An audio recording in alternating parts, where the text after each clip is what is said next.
क्या आपने कभी सोचा है कि अगर हमारी धरती पर जैसी बारिश बाकी ग्रहों पर होती तो वो कैसी दिखती और बाकी ग्रहों पर का वातावरण कैसा होगा।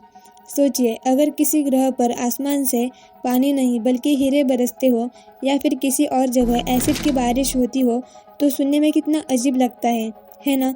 लेकिन ये सब हकीकत है। हमारे सौरमंडल के कुछ ग्रहों पर ऐसी बारिश होती है जो हमारे समझ से परे है। तो चलिए आज एक रोमांचक सफ़र पर निकलते हैं जहां हम जानेंगे कि हमारे सौरमंडल के हर ग्रह पर बारिश कैसी होती है। एंड हम ये भी जानेंगे कि अगर इंसान वहां जाए तो उसके साथ क्या होगा। So without wasting any time let's get started. Number 1, बुध मतलब मर्क्यूरी प्लैनेट। सबसे पहले चलते हैं सूर्य के सबसे नज़दीकी ग्रह पर मतलब बुध पर। यहाँ का तापमान दिन में 450 डिग्री सेल्सियस तक और रात में 170 डिग्री सेल्सियस तक गिर जाता है। यहाँ न हवा है, न बादल और न ही पानी, मतलब बारिश का तो कोई सवाल ही नहीं उठता। लेकिन यहाँ लगातार उल्कापिंड गिरते रहते हैं, तो कहा जा सकता है कि यहाँ पथरीले पत्थरों की बारिश होती है। अगर कोई इंसान वहाँ खड़ा हो तो कुछ ही मिनटों में जल भी जाएगा और जम भी जाएगा। यानी बुध सौरमंडल का ऐसा ग्रह है जहाँ इंसान नहीं जा सकता। तो बढ़ते हैं सेकंड प्लैनेट के ऊपर मतलब शुक्र पर। यहाँ का वातावरण इतना जहरीला है कि जो भी चीज़ यहाँ उतरेगी कुछ ही सेकंड में पिघल जाएगी। यहाँ के बादल सल्फ्यूरिक एसिड से बने हैं और हाँ, यहाँ एसिड की बारिश सच में होती है। लेकिन मज़ेदार बात यह है कि ये बारिश ज़मीन तक पहुँचने से पहले ही भाप बनकर उड़ जाती है। मतलब शुक्र का आसमान हमेशा जला हुआ और जहरीला रहता है। अगर कोई इंसान वहाँ उतरे तो कुछ ही पलों में उसका सूट भी पिघल जाएगा। इसलिए उसे वैज्ञानिक कहते हैं अर्थ का इविल ट्विन। तो अब बढ़ते हैं नंबर 3, पृथ्वी मतलब अर्थ। अब बात करते हैं हमारे घर की मतलब पृथ्वी की। यह सौरमंडल का एकमात्र ग्रह है जहाँ पानी की बारिश होती है और यही वजह है कि यहाँ जीवन संभव है।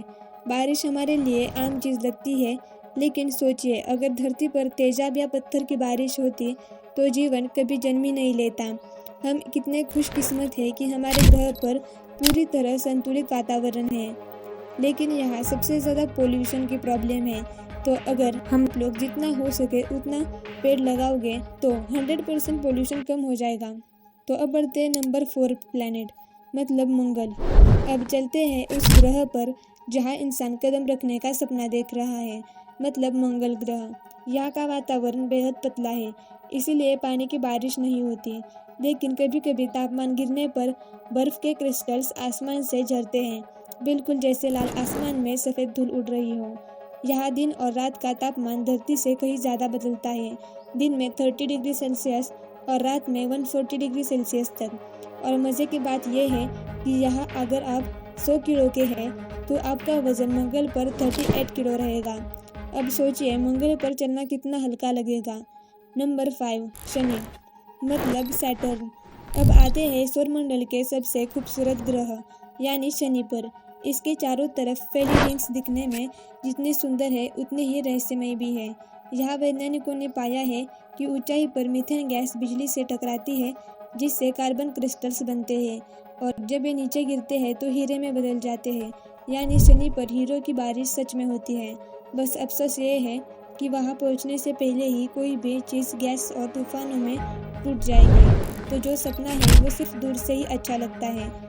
Number 6 Jupiter planet. यह सौरमंडल का सबसे बड़ा ग्रह और सबसे खतरनाक भी है। यहाँ की हवाएं 600 किलोमीटर प्रति घंटा की रफ्तार से चलती है और यहाँ पे रेड स्पॉट नाम का तूफान पिछले 350 सालों से चल रहा है। यहाँ कोई ठोस जमीन नहीं है, सिर्फ हाइड्रोजन और हीलियम की परतें हैं। वैज्ञानिकों का मानना है कि इन परतों के नीचे हीलियम की बारिश होती है यानी तरल गैसों की झड़ी। ये एक ऐसा ग्रह है जो चलता फिरता गैस है। नंबर 6 यूरेनस और नेपच्यून। अब चलते हैं सौरमंडल के सबसे ठंडे और रहस्यमय कोनों में। यहाँ का तापमान 220 डिग्री सेल्सियस तक गिर जाता है। दोनों ग्रहों पर मीथेन और बर्फ के बादल हैं जहाँ होती है हीरो की बर्फीली बारिश। यहाँ की हवाएं 2000 किलोमीटर प्रति घंटा तक पहुँच जाती है, मतलब कोई भी चीज़ पलक झपकते ही उड़ जाएगी। अगर आप इन ग्रहों को दूर से देखें तो ये नीले मोतियों की तरह चमकते हैं, सुंदर भी दिखते हैं। और इसके आगे प्लूटो और उसके बाद का अंधकार, जहाँ से हमारे सौरमंडल की सीमा खत्म हो जाती है और शुरू होता है अनंत ब्रह्मांड का सफ़र। तो अब बताइए, अगर मौका मिला तो आप किस ग्रह को देखना चाहेंगे? कमेंट में ज़रूर बताइए। और अगर ये ब्रह्मांड की यात्रा अगर पसंद आई हो तो वीडियो को लाइक ज़रूर करना एंड चैनल को सब्सक्राइब कर देना। एंड अगर आप लोग को इस स्क्रीन पे जो वीडियोस दिख रहे हैं तो आप लोग चाहे तो उनको भी देख सकते हो। बहुत ही अच्छा नॉलेज प्रोवाइड किया है उस वीडियोज़ में। तो मिलते हैं आपके पसंदीदा वीडियो में।